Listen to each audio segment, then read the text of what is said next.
మేషరాశి వారికి ప్రత్యేకంగా పదే పదే పదే పదే నేను చెప్తున్నటువంటి విషయం ఏంటంటే, మనకు శని మీకు ఏళ్ళనాడు శనిగా 30వ తారీఖు నుండి మార్చి 30, 2025 నుండి మనకు విశ్వావసునామ సంవత్సరంలో శనిలోకి ఎంటర్ అయిపోతున్నాడు. 7.5 సంవత్సరాల శని మిమ్మల్ని పట్టబోతుంది. శని పడితే ఎన్ని నష్టాలు వస్తాయో తెలుసా మీకు? ఎవరైనా అడిగి చూడండి, ఏళ్ళనాడు శని జరుగుతుంది, అన్నీ నష్టాలే.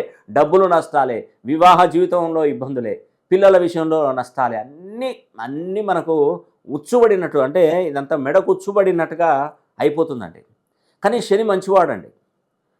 ఇప్పుడు మనం మన కర్మను బట్టి మనకిస్తాడు. ఉదాహరణకి ఒక బంతిని గోడకేసి కొట్టండి, అది మన చేతిలోకి వచ్చి పడుతుంది. నువ్వు పాపం చేసావా, పాపం అనుభవిస్తావు. పుణ్యం చేసావా, పుణ్యఫలం అందుకుంటావు. శనీశ్వరుడు ఏంటంటే, మనం నిత్య జీవితంలో ఒక చిన్న అబద్ధం ఆడినా శని అనుగ్రహం అనేది మనకు ఉండదు.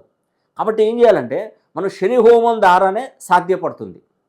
శని హోమం ద్వారానే సాధ్యపడుతుంది. ఎందుకంటే శని అనుగ్రహం ఉండాలి. ఇప్పుడు మన పిల్లలు ఉన్నారనుకోండి, మన పిల్లలు మనల్ని ఒక మాట అంటే మనకు ఏమంత పెద్దగా అనిపించదు.